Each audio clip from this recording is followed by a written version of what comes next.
We're at almost 27 minutes. What a long video. I'm hoping to keep it under 40 minutes or around 40 minutes.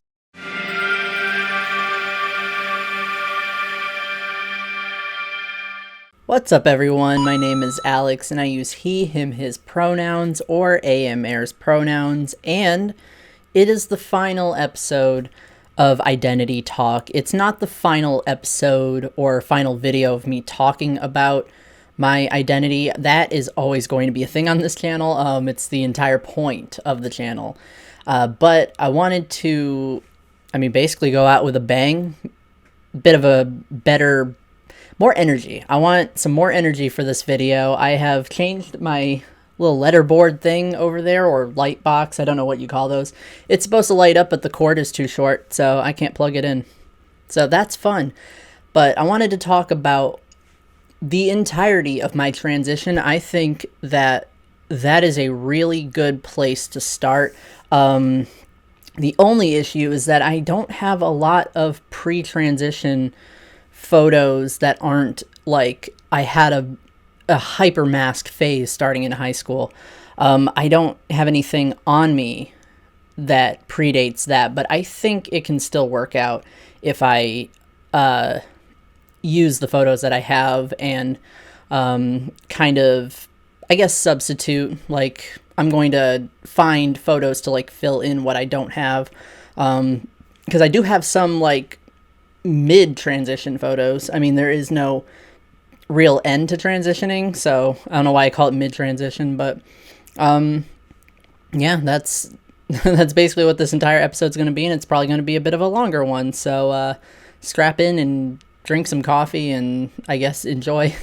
I don't know how to open this video. I talked about my hyper masculine phase in high school. I don't know, something clicked with me. I think I was like 15. I had to have been like 15 years old. So 2005, I just had like this realization that I really liked the idea of pretending to be a boy, but it was more like taking on very masculine mannerisms and kind of basing it off of what I saw in my family, mostly from my older brother. That's where I got a lot of my ideas for dressing. I had the really baggy clothing, like my baggy like band tees. I wore women's jeans until maybe my junior year of high school, so maybe until I was like 17. I ended up like making the switch to like the baggier pants, but I had to wear a belt because no pants would fit me. No men's pants were going to fit me. I was 17 years old. So high school was social pre-transitioning. I feel like I'm using a lot of quotations here, but emulating masculine behaviors. I changed my overall, like, the way that I stood, the way that I sat, the way I talked, and I changed my handwriting. I don't have any examples of my old handwriting, but I had really big, swoopy, girly handwriting. And then I made myself change my handwriting. When I was 16 or 17 years old, I taught myself to write differently. And it was very, like, I don't know. I refused to have any like loops or swirls or anything in my writing. I made everything very thick and blocky, like it was very straight lines, and eventually that kind of evolved into just writing everything a little more shorthand. So I have like notes from classes where it was slowly transitioning to the new kind of handwriting, and then I was getting way more comfortable by the time I was like 17 or 18, like getting more comfortable the way I was writing in this new style. But I literally took a notebook and put it aside, and I like just wrote lines. I wrote my name. That was like the one thing I wanted to really practice, was writing my name. And then I was writing out the alphabet and just like teaching myself to write in a different handwriting. So I changed my handwriting. So that was part of my transition, was my handwriting, of all things. Like, some people change their voice, their clothing, their hair. I changed my handwriting. I also changed my name, kind of.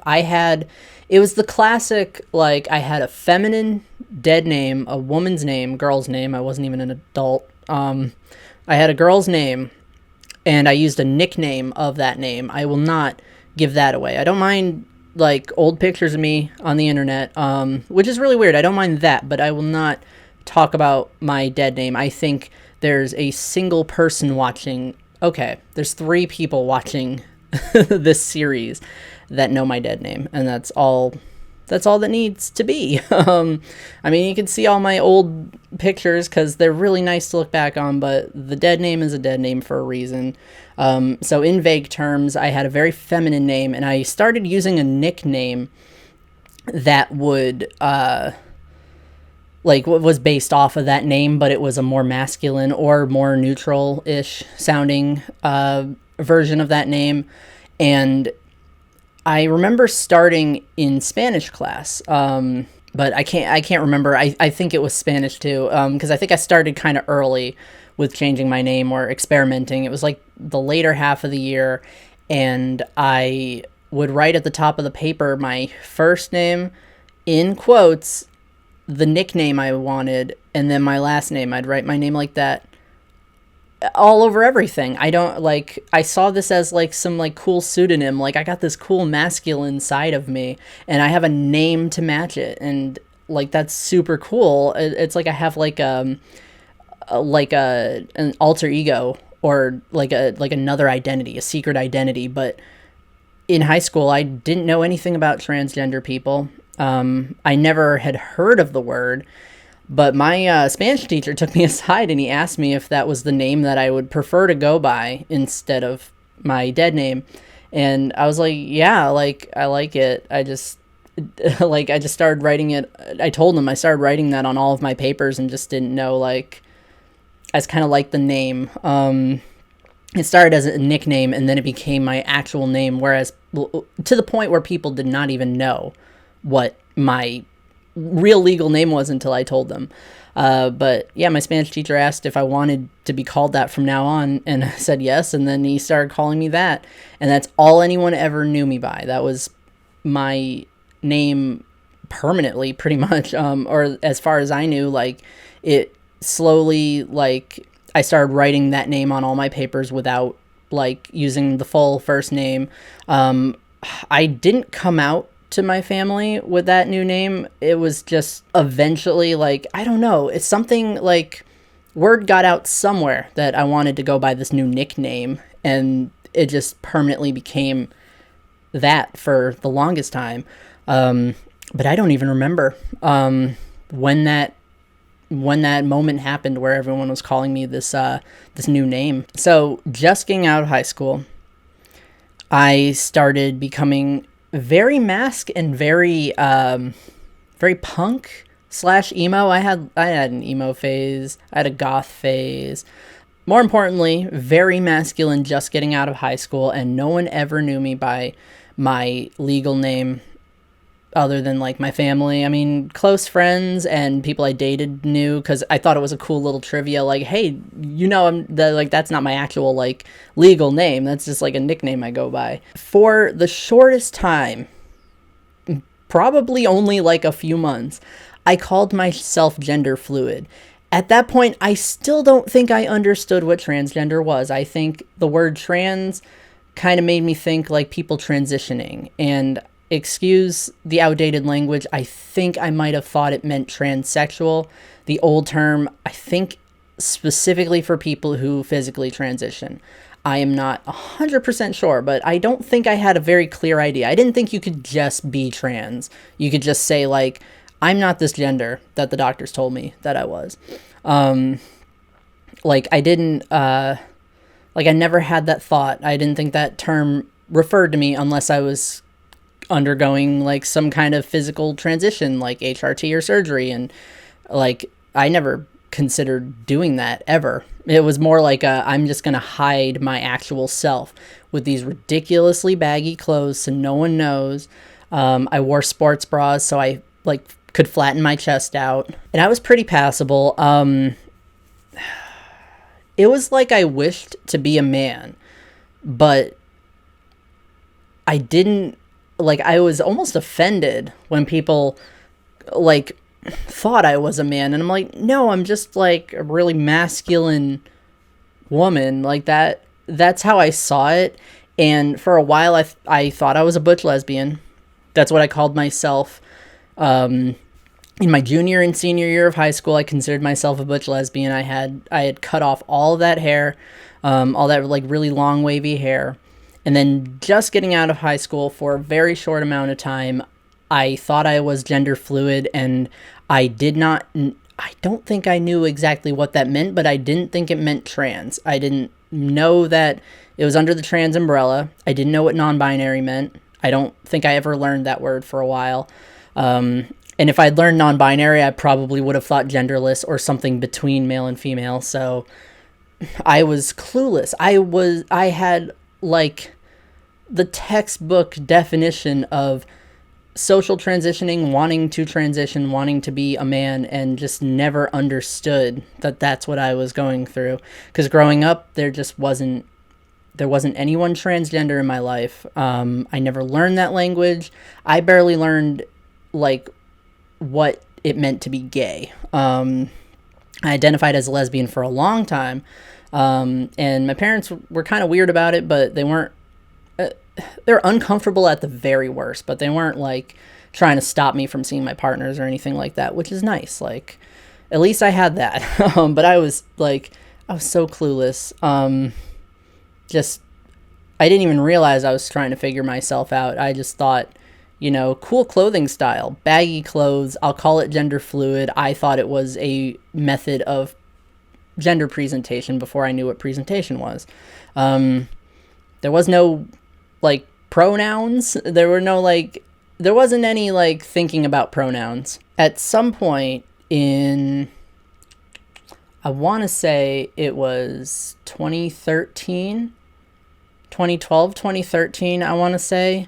I had dated this woman who I had kind of come out to. I kind of tested the waters, and I said that I wanted to be referred to with he, him pronouns and considered a man.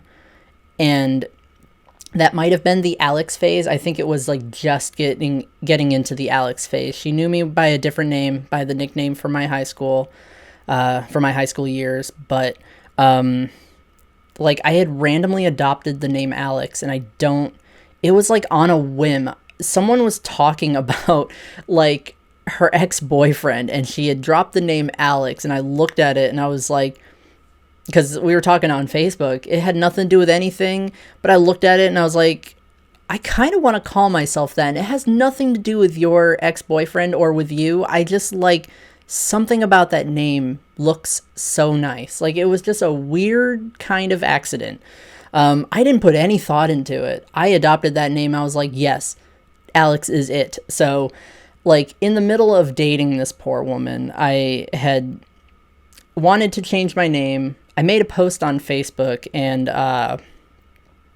like, I don't think I got a lot of my old high school friends, I got some pretty positive responses, but my older brother did not have a very positive response, to it, which, I mean, I've kind of gotten over. I have transgender family members, and he's, as far as I know, pretty accepting. I just, like, I can't help thinking on that, like, one comment, the only comment I got on that post, and it was him, like, shooting it down almost. He had used some not very appropriate language to refer to it. Another way to refer to something as being stupid. But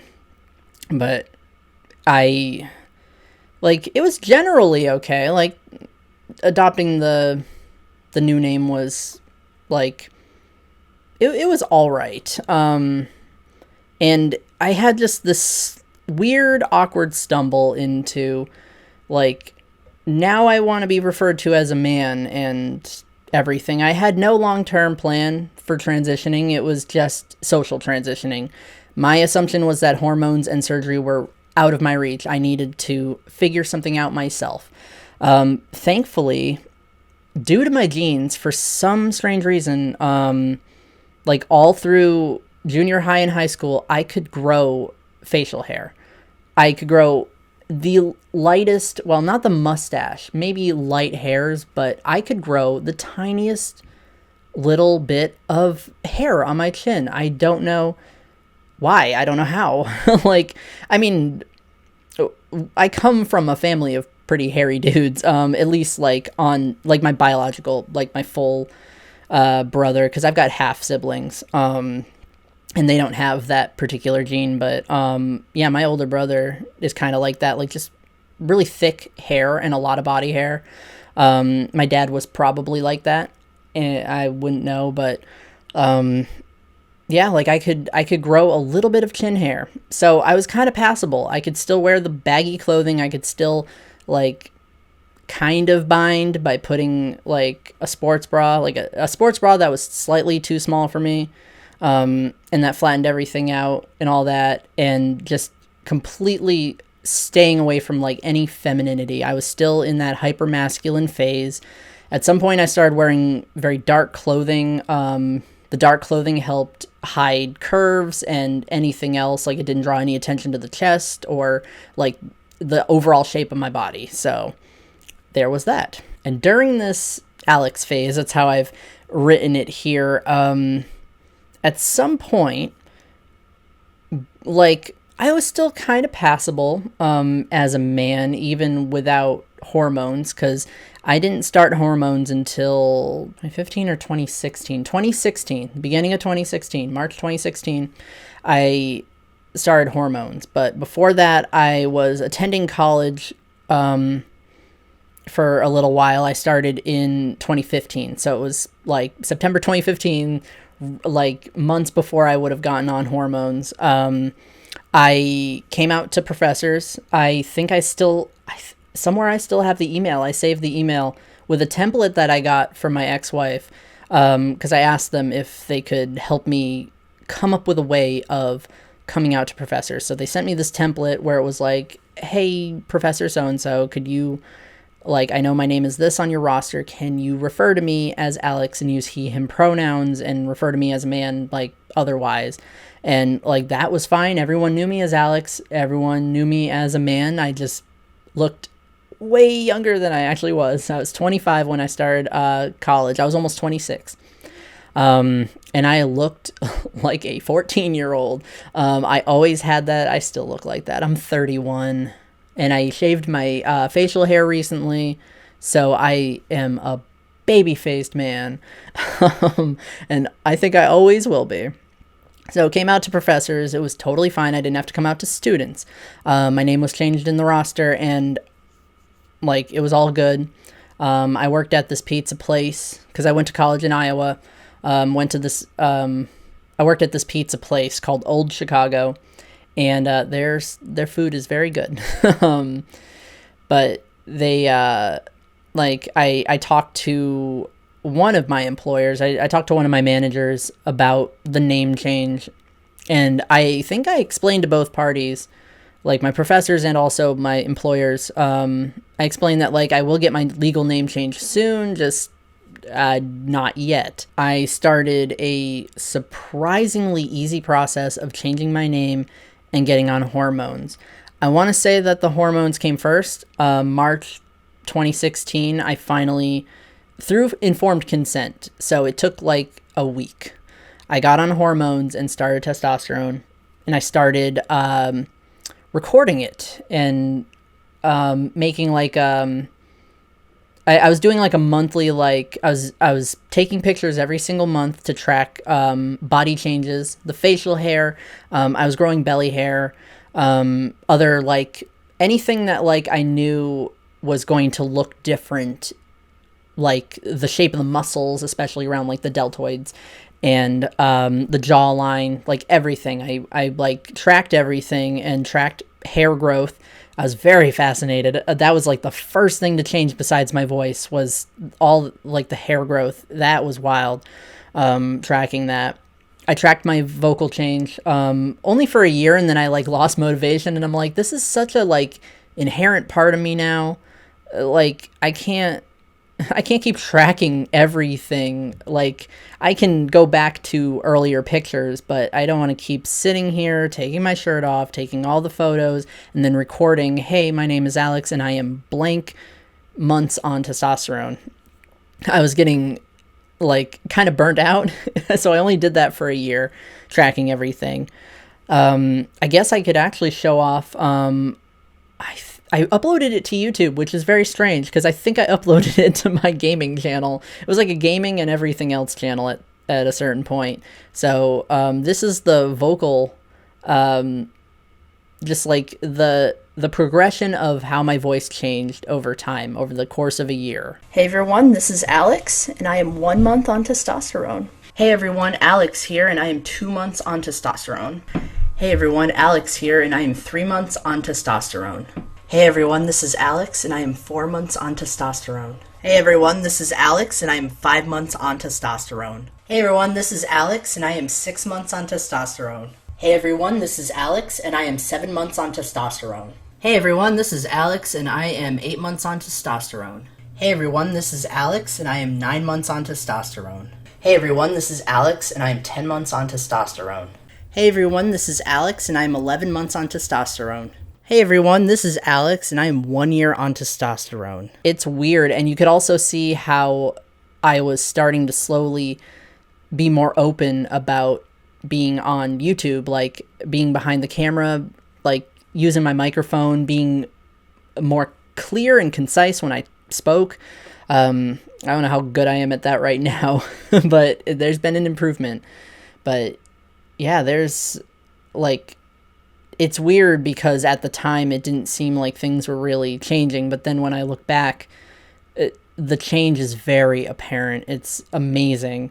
But yeah, I got on testosterone, and then I believe April of 2016, I got my name change. The name change and the gender marker change was all at the same time, so that I could just change all of my documentation. So I got it all like, I changed my name, and then I got my amended birth certificate with a different gender on it. It's literally a petition thing. Like you write like a statement of, like requesting some kind of change on a birth certificate. So I did that. I have pictures of that, and the little space where I wrote in the reasoning for it. I have my transgender diagnosis. I took a picture of that. And it said transgendered. It said diagnosis transgendered. And that made me want to make a YouTube channel. That didn't last long, and I'm pretty sure I deleted it. I think I got tired of keeping up with it. It was almost similar to like this channel, except it was just being a trans man and transitioning. That was the whole thing. And the name of the channel is Diagnosis Human. And that's where I re-uploaded my vocal transition and started doing videos talking about just changes that I noticed. And I based the name of the channel off of that little paper that said transgendered. It was quite a ride up until then, but I did that, got like my social security changed, and my bank. Like I got my name changed at my bank. I still have an old bank back in my old hometown that's in my old in my dead name, but I can't do anything to change it right now. I think I have to be there in person, and that's like 12 hours away, so I won't be doing that. But there's that, and I've got a credit card that's under my dead name that I have to change. I'm just lazy as all heck. But bringing this packet of paper, it's like 3 pages, and it's like, this person here will from now on be known as this name. It's beautiful. I picked the J middle name. I was going to point to the board, but I don't have my full name on that anymore. I picked the J middle name, Jordan. If I don't know if anyone ever knew Alex Jordan Brimmer. I picked that out specifically. I like the neutral names, even though, like, to me they were very male names. But, like, I don't know. I did the whole stereotypical thing where I picked a neutral name. Usually people do that as a way to transition from one name to another, but instead I just picked it permanently as my legal name. But I picked Jordan because all of the boys in my family, all my mom's sons, have J as the middle name. Like, starts with the letter J. So that's what I was basing that off of. Even though I'm not very close with my family, I kind of liked that pattern and I wanted to continue that pattern. So name change and gender marker change and getting on testosterone was the most ridiculously easy thing I've ever, like, I had so much anxiety. I think I paid $120 to change my name legally, and I think I paid $50 to get a new birth certificate, like an amended birth certificate. So that's really not that bad. Like, I thought I'd be spending money left and right doing everything and spending a ton of money on my testosterone.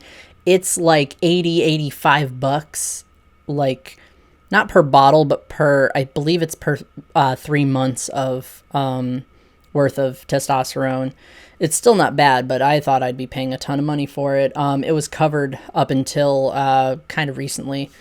I stopped testosterone. I was going to do a video on what happened when I stopped testosterone, just like details on changes and reversion of changes, reverting changes, I guess, reversal of changes. There's a word there, definitely. But I haven't been on testosterone for over a year. Money and depression got in the way, so I had just stopped it.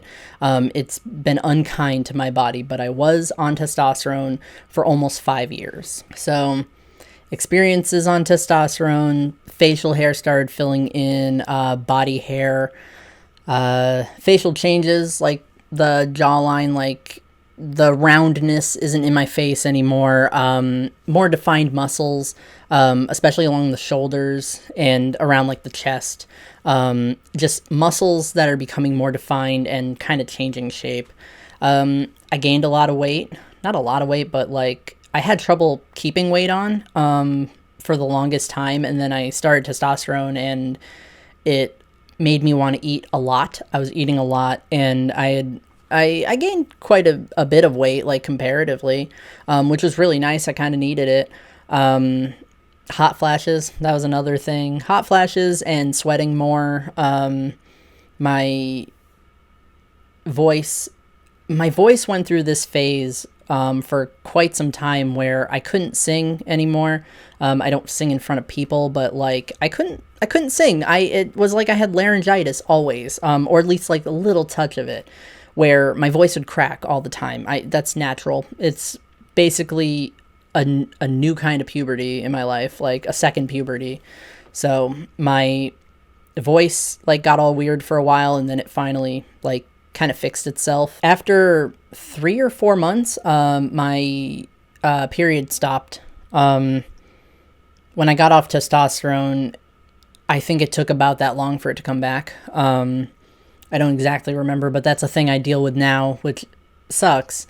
But it's not as bad as it used to be. It's like dysmenorrhea kind of went away, which is weird because that's something I struggled with since I was 12. So like dealing with that for that amount of time like that, it's weird to me. But there's that, hormonal cravings, for sure. Mood swings kind of, but being off of testosterone, obviously there's permanent changes. The voice, does not revert back. That's not possible anyway, but, my voice has stayed the same. I noticed that certain types of body hair do not grow back, but like once you like shave it, it doesn't grow back the same way. But My facial hair still grows back, thankfully, because I like the facial hair. I have it shaved right now, but it can grow into a full beard, or as full as it can be. Just the way my genes are in my family, I can't grow a full beard, like a real big beard. I don't think I could do that till I'm like 40 or 50, just the way that like genetics are. But yeah, I mean, that's kind of it. And also mood swings, but like way worse than when I had just gotten on testosterone. Like a lot of crying, like getting off testosterone and then it kind of leaving, and things kind of reverting back to normal. Yeah, it's definitely something. But I considered myself a very binary transgender man. Very, not very masculine, but a masculine, wanting to be passable, binary transgender man. I struggled with sexuality labels. I considered myself bisexual for quite some time, last like few years now. I thought that that's what I might be, but I never questioned. I didn't really question anything about like gender. Like, I think it was feeling an obligation to be this type of transgender, this masculine transgender man with really no deviation from that. And something had clicked 2 or 3 years ago. Something clicked, and I really, really liked the term demi-boy. And I'm pretty sure I talked about this in previous videos. It's some of the earliest content I have is navigating the newly adopted label demi-boy, because I always felt like I had sort of a disconnect with traditional malehood. I never felt like I fit in with my cisgender peers, and while my ideal transgender self was fitting in with cisgender men, passably so, something had clicked where I realized like I don't have to do that, and it doesn't make me feel very good to do that. But I considered myself a demi-boy. I'm pretty sure when I had first come out, it was a text to my then wife, and I had told them I'm some flavor of non-binary. It's my favorite way that I've ever described a gender experience, and it was very weird because like I was in my late 20s and I thought I had everything figured out.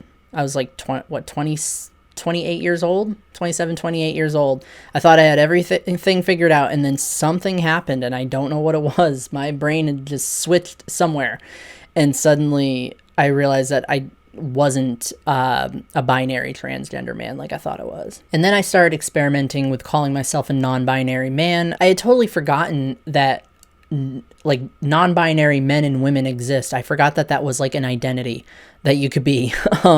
So I had kind of looked into like non-binary malehood and realized that it's not a contradiction, and it, in my mind, made very much sense. Like, to my gender experience, like it made sense to call myself a non-binary man, and that's where demi-boy falls, is non-binary malehood. So I kind of just called myself a demi-guy, called myself a non-binary man. Those were the two terms that I like always used. I at some point experimented with using am heirs pronouns. That might have been within a year after coming out as demi-boy. I think it was getting involved in online communities, especially on Tumblr. I realized that there are other pronouns that actually sound really nice, and some of them can really sound like they match someone's gender experience. So I went with something soft and something neutral sounding that wasn't they, them, because I didn't want people to assume that I'm non-binary in the way that like maybe I didn't have a gender or I was some kind of third gender. I didn't want there to be any assumptions, so I did not take he, they pronouns. Though at the time I knew a demi-boy who used he, they pronouns in my life. I had dated him for a short amount of time, and that's kind of where something clicked, where I wanted to take on the demi-boy label because he was a demi-guy, and it just sounded right to me. It sounded like something that fit. So up until wow, up until just a few months ago, I I mean, let me see when I put that video out. The bigender video was a little bit after I had like the gender realization that I was bigender. I'm trying to check my calendar. Where is you? Where is you? March? Was it in March? Nope. There's nothing labeled on that page. Okay, well, I don't know when. I'm not going online to look for that. But whenever I put out the bigender video, like my coming out video, that was a month or two, maybe a month and a half after having that gender realization. It came from like I had a dream that I was going to come out as bigender on Twitter. I'd never considered myself multigender. It was on my list of things I know I'm not, which is where I started exploring gender. I started with like figuring out what I'm not first before figuring out definitives. So like multigender was on my list of like, I know I'm not this, and I know I'm not fluid or flux. Like I know these things, and I'm not a woman, not in any part, and I'm not in any part genderless. Like those were all my like stipulations for myself. Like I can't be these things. I don't experience this.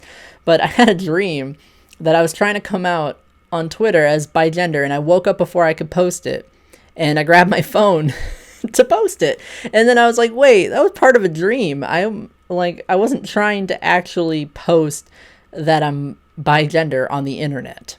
So instead I had posted, I just had the weirdest dream that I tried to come out as bigender on Twitter. I keep looking at myself in the capture and at the audio file, the audio waves, and nothing's changing. I just want to look at everything. I just want to look at myself while I talk.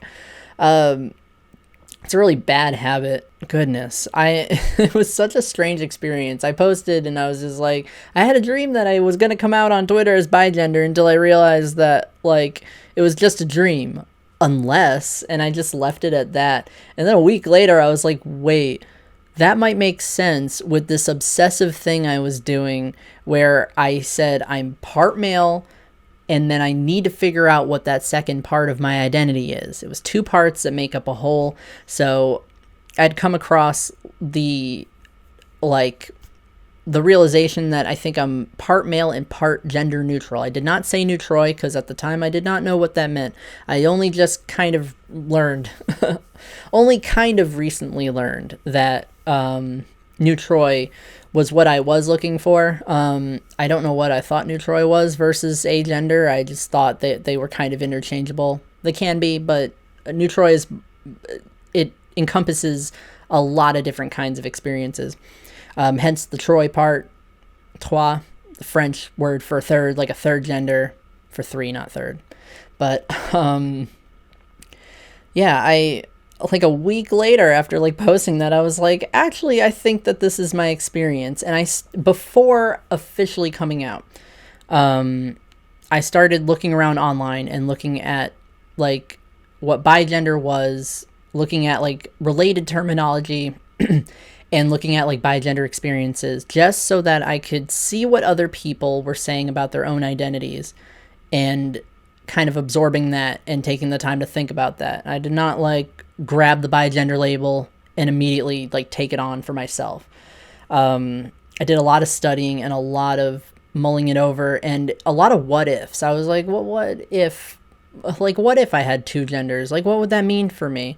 And I came across the page for bigender on one of the three Wikipedias I use for gender related stuff. I cannot remember where it was, but it said that bigender was also called dual gender, insinuating two sides of the same coin. And that sounded like the experience I was looking for.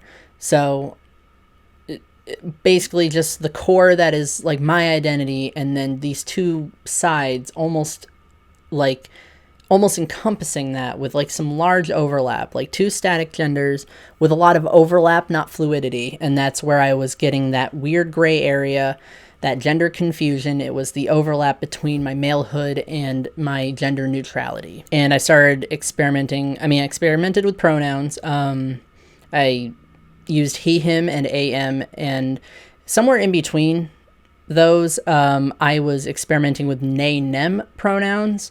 I liked the way that those sounded, but I experimented with that before, like, taking on he, a pronouns. I was experimenting with clothes, like feminine clothing, or like feminine leaning neutral clothing.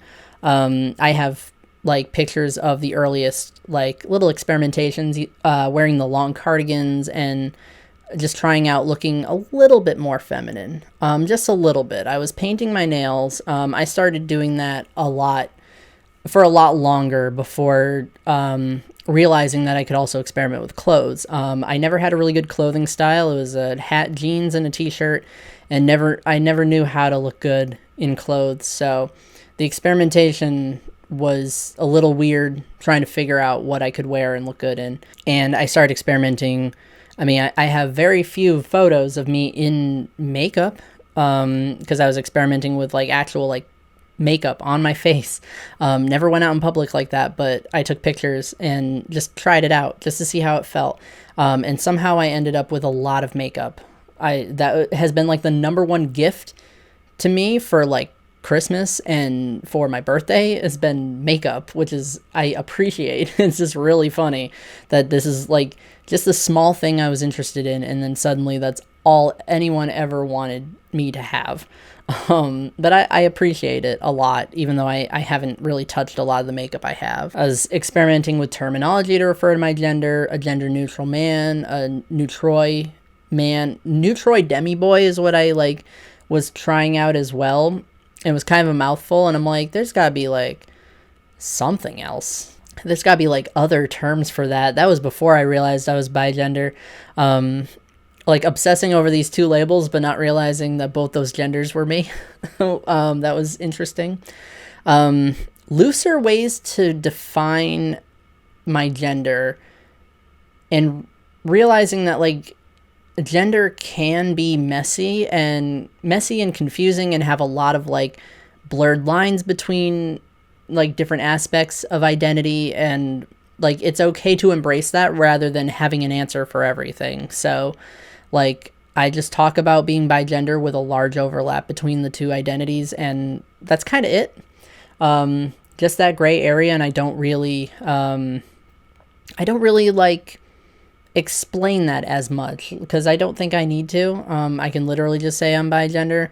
I can literally just say I'm a demi guy or a non-binary man. My malehood is still very much important to me, but not in the same sense. It's important that I'm masculine in order to pass as male, but in queer spaces specifically, I want people to know that I am not a traditionally binary man. And also, I'm just ridiculously grateful for the chance to share this kind of content on YouTube, on the internet in general. Like, I like that I have carved out a space where I can talk about these things, because little old me in high school, like, I wouldn't talk about gender. That just wasn't a thing that anyone really talked about.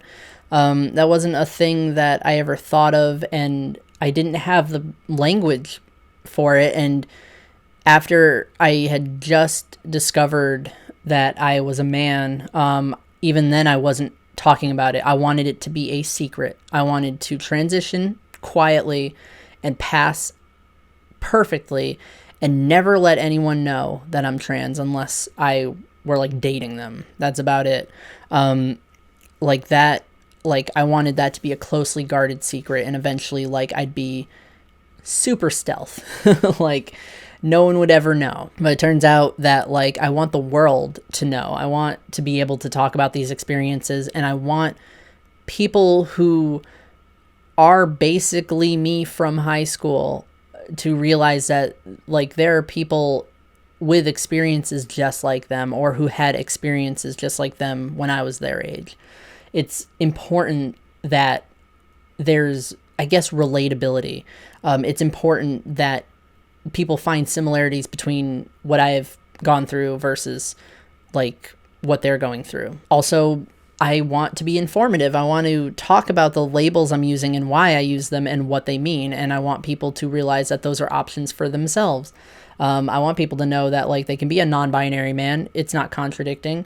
You can be bi-gender and it doesn't have to be male, female. It could be any combination of genders. You don't have to be fluid between multiple genders. They can be completely static. And you can be gender non-conforming as heck, and that's totally fine. So what was your favorite part of identity talk? Like through, 40 videos, something like that? Like what was your favorite? Like what really spoke to you? What did you learn from it? What did you take away from it? Like, did my videos help you in any way? Like, I get so many amazing comments of people talking about how like they made discoveries about themselves because of something I had said in a video.